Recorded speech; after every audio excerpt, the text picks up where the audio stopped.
So the Las Vegas Raiders have officially wrapped up OTAs as well as mandatory minicamp, and they are headed now towards training camp, and then ultimately the preseason, and then of course the regular season is basically right around the corner. But today, I want to talk about 5 players that I think are kind of on the cusp of potentially being released by the Raiders. These are guys that the Raiders have invested in, draft picks, some guys that they've ultimately signed. But these are guys that I think realistically could ultimately be released by the Raiders.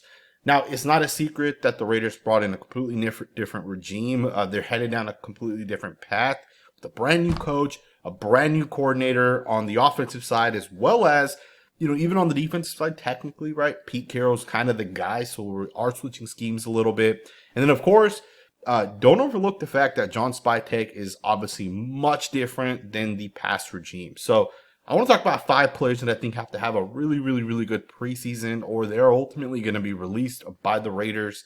Let's get into this, man. So you guys obviously see the thumbnail of this video. We're going to start right away talking a little bit about Thayer Munford and the possibility of him actually being released, because I think there's a really, really, really high chance that Thayer Munford is one of the guys that ends up getting cut. Thayer Munford for the Raiders came in, stepped in at both left tackle and right tackle in essentially his rookie year, had a really, really good rookie season. At least for a 7th round pick, he showed a ton of upside. And then he kind of ended up being given that right tackle position. Now, it wasn't his to 100% have, especially long term, but he was the first guy that would get a crack at it. And he unfortunately got hurt, and then the 3rd round pick, DJ Glaze, ended up stepping in. And DJ Glaze basically took that job, and it is now DJ Glaze's job, in my opinion, to lose. But with that, Thayer Munford not only lost that job, but he's actually not even playing right tackle or left tackle for the matter anymore for the Raiders. This guy's officially been moved to the guard position, and I'm not even sure if there's a roster spot for Thayer Munford at this point. And I think there's a real chance Thayer Munford ends up getting cut by the time the season actually comes around. In fact, if I'm a betting man, I think there's a real chance Thayer Munford is not here with the Raiders. And if you guys just do the math of the guys that are here, the guys that are kind of expected to start, there's some versatility that some guys have. To me, there's really not a spot for Thayer Munford at this point. Now, I wouldn't be surprised if the Raiders carried 9 offensive linemen, but I think 8 make a little bit more sense. And then, of course, I think having like 1 or 2 guys on the practice squad that could be elevated up, right, is also a smart thing to kind of do. But the thing with the Raiders right now is they don't have guys that I think could be released and brought to the practice squad based off of some of the draft picks that they have had, right? So let's talk this through a little bit. So Colt Miller is going to be on the roster for sure. Jackson Powers-Johnson, 100% guaranteed a roster spot. The 2 rookies that we drafted in the 3rd round, right? That puts you at 4. And keep in mind, with rookie offensive linemen, or generally speaking, younger guys, you could technically release them and then get them on the practice squad, and they're obviously always going to be eligible to be bumped up on game days. You even have a new rule in the NFL where you can protect practice squad players so they don't get stolen. The Raiders have had, a couple of guys that got stolen over the years. But that puts you at 4 offensive linemen. And that doesn't include the fact that the Raiders have 2 starting guards that are not part of that 4, right? Which is going to be Alex Kappa as well as Dylan Parham. So that puts you at 6 offensive linemen. DJ Glaze puts you at 7. And that's really only 1 extra spot if you do carry 8 offensive linemen, which I think is a normal thing to do in the NFL at this point. I just don't know if Thayer Munford is going to be that 8th guy, right? Because the Raiders need a guy that could play both center and guard. And I know historically Dylan Parham's been able to kind of do that. But we know how the Raiders' current regime feels about, your availability and the injury issues. Because there's been some Raiders players that have been hurt. Nate Hobbs as an example that the Raiders decided not to bring back. So, to me, I think there's a good chance the Raiders say, hey, we want a guy like Will Putnam, a guy like Jordan Meredith, and we want one of these guys to essentially be the backup center that can swing out to guard as well. Right now, Jordan Meredith is considered the 2nd string center. So when the 2nd team unit comes out, Jordan Meredith's that guy. Now, to be fair, Thayer Munford also did get 1st team reps when Dylan Parham got hurt. So there's also a chance that he ends up making the roster. He gives you a guy that can have that guard tackle flexibility, which I think is nice to have as well. But considering the fact that the Raiders already have, you already have Colt Miller, you have DJ Glaze, you have Charles Grant, who you drafted. There's already 3 tackles there. There's a good chance Dalton Wagner could be kept on the practice squad. So it's another guy that you'll probably end up keeping. And of course, there's also a chance Darren Munford ends up on the practice squad. But I think if Darren Munford gets cut, I think some other team gives him an opportunity and brings him in, right? But I think there's a real chance Darren Munford could be released by the Raiders because they just don't have that roster space at this point for him. Now, I do think Darren Munford can still make this team. He obviously gives you that guard tackle flexibility. But let's also be honest, the Raiders got to look forward to getting the best quality offensive linemen, right? And I don't think Darren Munford's shown enough at this point where I would 100% keep him over a guy like Dalton Wagner. I think Dalton Wagner, and again, we'll find out this season, Wagner in college was a good offensive lineman that had a ton of upside. And the Raiders have now kept him around. This is his third season. So there's a chance they see enough with this guy that they feel like we want to develop him a little bit, right? So we'll see, kind of which offensive lineman the Raiders decide to kind of keep around. Will Putnam obviously was a UDFA last year, and he made the 53-man roster, right? So he's another guy that could potentially still be here. It's going to be an interesting training camp. It really is going to be. Preseason, in my opinion, is be so important. When I was younger, I used to love preseason.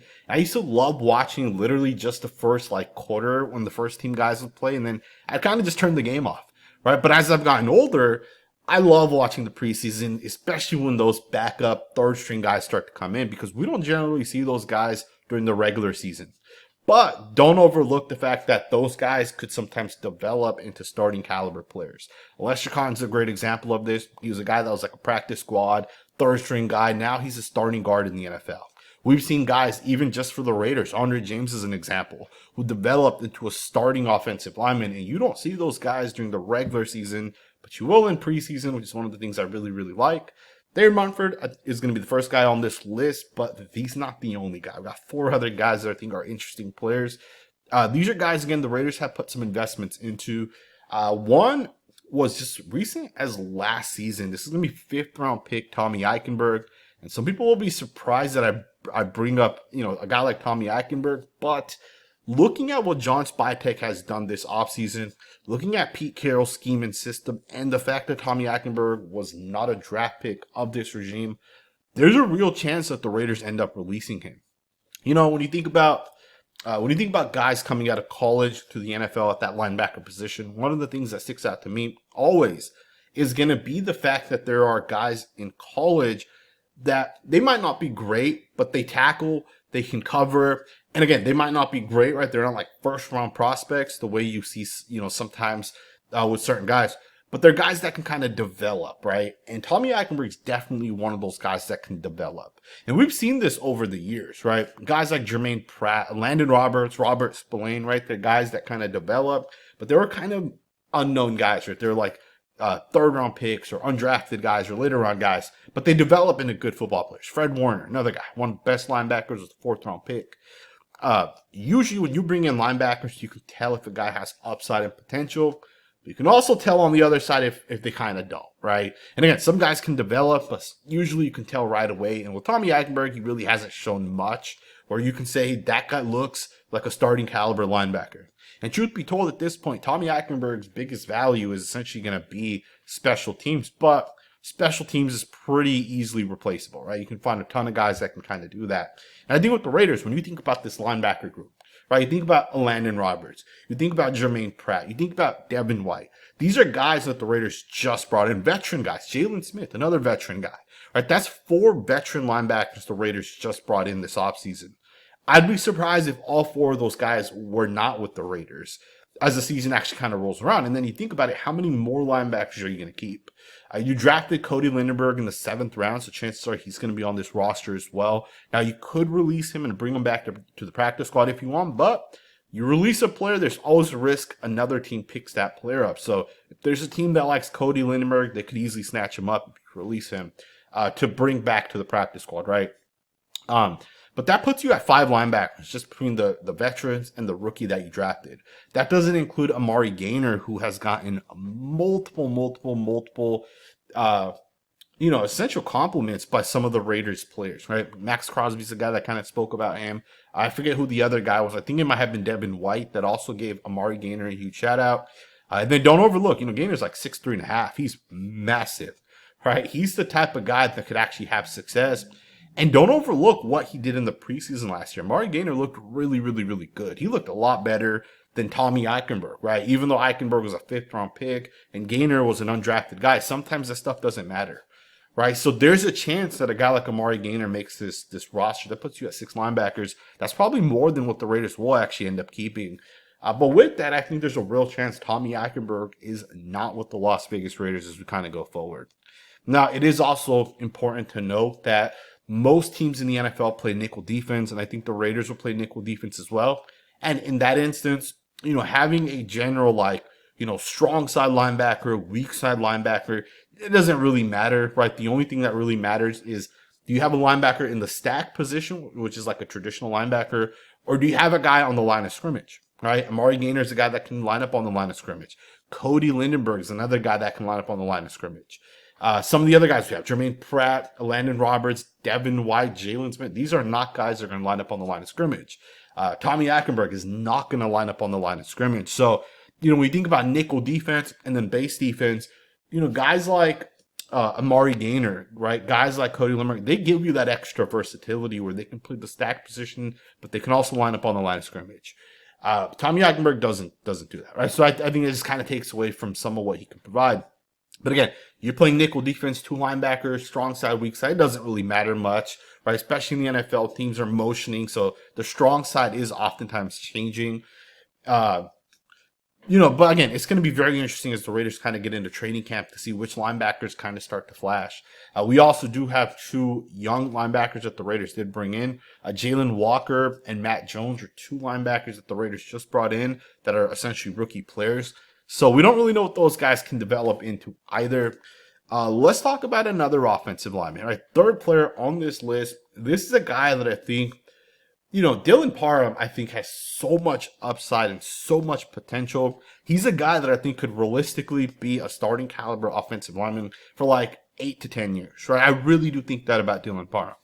But the unfortunate thing with him has been the fact that the Raiders have moved him from, he was a right guard in college. They moved him to the left guard position. That was after he had mostly practiced right guard in preseason. They moved him to left guard where he kind of starts over the course of the season. He plays left guard in the second season, and then they move him to the right guard position, right? So they're kind of moving him back and forth. And I feel like that kind of takes away from a guy's development. And now they're moving him back to left guard, right? So he's the expected left guard for the Raiders. But the thing with this is it's not just the fact that this guy's being moved back and forth. I think the knock, I should say, on Dylan Parham is the fact that he's always hurt. And if there's one thing I can tell you with John Spytek, is that he values guys that are available, guys that are not getting hurt. It's different when you sign Alex Kappa, because Kappa did have the injury, right? I think it was an ACL injury where he missed the whole entire year. But the thing with Alex Kappa is, minus that injury, which you can't really control, the guy's fairly healthy. Right, he generally doesn't miss time. Same thing with Malcolm Koonce. Malcolm Koonce doesn't generally get hurt. He's generally healthy. As opposed to a guy like Colton Miller, who's kind of been banged up a lot over the last 2.5 seasons. I understand why John Spytek has not locked in Colton Miller yet.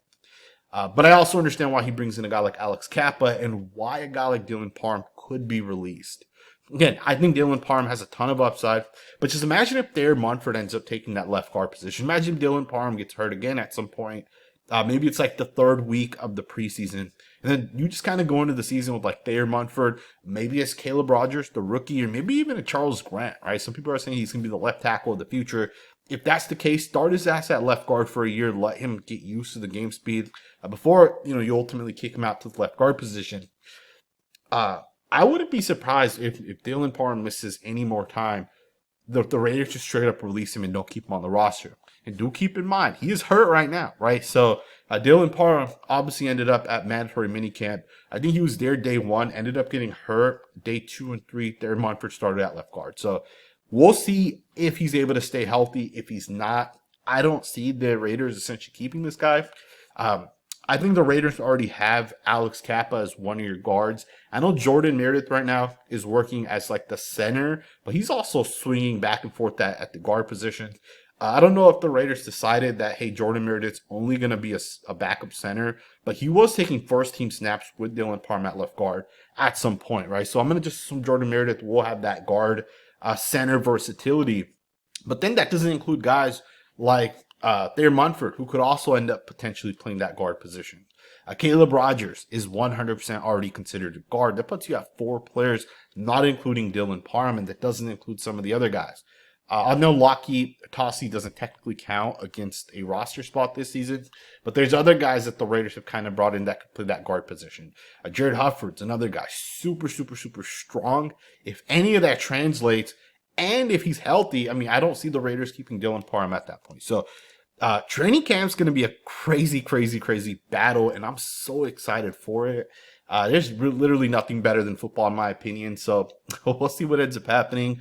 We have 2 players that I want to get into. The next is going to be a guy who we just drafted in the 4th round this past season, DeCameron Richardson. Another guy that I think is legitly, I think there's a good chance he ends up getting cut. I think that the chance that he gets cut is higher rather than lower. The other guys like Tommy Eichenberg, I can see Eichenberg making the roster, but like DeCameron Richardson, I'm fairly confident the Raiders will end up moving off of him.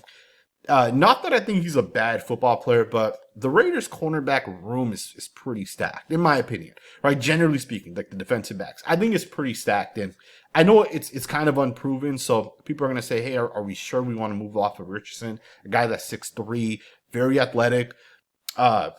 Are we sure we want to move off of this guy and potentially rely on some of these other guys that are kind of unproven? I think the moves that the Raiders have made kind of speak for themselves. Jeremy Chin, Eric Stokes, Lonnie Johnson are all basically guys that are going to play a lot of snaps for the Raiders. Eric Stokes is an expected starting corner for the Raiders. Lonnie Johnson has played some slot corner for the Raiders as well. He's another guy we kind of brought in. Darnay Holmes is considered the guy that could potentially start for the Raiders right now. He's been taking first team snaps when the Raiders have went with the traditional nickel package, right? When they brought in a cover corner, it's been Darnay Holmes. So, think about it. You think about Eric Stokes, Darnay Holmes, even Lonnie Johnson. I know he's kind of a safety, but he has that versatility where he can play safety as well as corner as well. That doesn't include Ja'Cory Bennett. That puts you at 4 cornerbacks. There's 3 other corners that the Raiders brought in this season that are all UDFAs, right? You got Greedy Vance, you got Mello Dotson, you got John Humphrey. All of these guys are guys that could potentially start at corner for the Raiders. And you also have some veterans kind of coming back as well, right? So, when you think about the Raiders cornerback room, I think it's kind of up in the air. I think Ja'Cory Bennett, just based off tape, is a guy that's going to play a lot for the Raiders. Eric Stokes, Darian Porter are guys that I think are expected to start for the Raiders as well. And if they don't start, they're going to play a lot. It's a stacked room, however you kind of look at it. And then you got Isaiah Palomar, you got Jeremy Chin, and both of these guys can play as the big corner, right? Like that big nickel package. They can play in the slot as well. Thomas Harper is another guy that the Raiders really like. And then Thomas Harper was actually a corner in college. So don't be surprised if he ends up going back to the corner position as well. Just because the Raiders kept Thomas Harper at safety as he got into the NFL, doesn't mean they'll keep him at that same position. He could easily end up jumping down into the slot position as well. Pete Carroll is a guy that'll take offensive players and put them at corner. He's a guy that'll take safeties and line them up in the slot, and that's their full-time position. I wouldn't be surprised if Cameron Richardson ends up getting released. I also wouldn't be surprised if he makes the roster. I think his best football is still in front of him, but truth be told, watching Richardson's tape, the guy's really bad, right? And I don't say that as a shot at the guy, because obviously playing in the NFL is very hard, but watching DeCameron Richardson's tape from last year, it was really bad. And I say that because, yeah, he was a rookie, but he was also a 4th round pick, right? There wasn't that much of a gap between DeCameron Richardson and Darian Porter. And Porter's already taking first team snaps, right? So just look at the difference between the two guys. And again, I know it's hard to compare, right? And I'm not trying to do that, but Richardson just didn't show anything, in my opinion, last year for the Raiders. So unless this guy takes a massive leap, which I don't think he's gonna make that leap, I'm not sure if he'll be here with the Raiders, but again, we'll see what ends up happening. Finally, I'm gonna just do this. This is gonna be a little bit different, but I almost considered with a different running back, but I decided to go with Zamir White as the cut candidate, but I'm gonna just go ahead and switch this up. I think there's a chance there's 2 running backs that the Raiders may end up releasing, and potentially both of them. I think Zamir White and Dylan Labe are two guys that the Raiders will realistically consider releasing for the Raiders. I think Zamir White is pretty much guaranteed to be released. I'd be very shocked if he's with the Raiders. You know, when you look at the Raiders and what they kind of have at the running back position, coming into the offseason, right? The Raiders running back room was really, really, really bad.